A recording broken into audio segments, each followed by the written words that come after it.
ஸ்ரீ குருபியோ நமக. பிரம்மரி பிராணாயாமம். பிரம்மரம் என்றால் தேனீ. தேனீக்களானது பறக்கும்போது ஒரு வகை சத்தத்துடன் பறப்பதை நாம் பார்த்திருக்கிறோம்.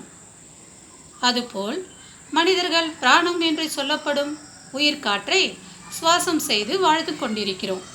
ஆனால் நாம் அந்த சுவாசத்தில் வரும் சத்தத்தை உணர்வதில்லை. இந்த பிராணாயாமத்தின் மூலம் நாம் அந்த சத்தத்தை உணரலாம். பத்மாசனத்தில் அமர்ந்து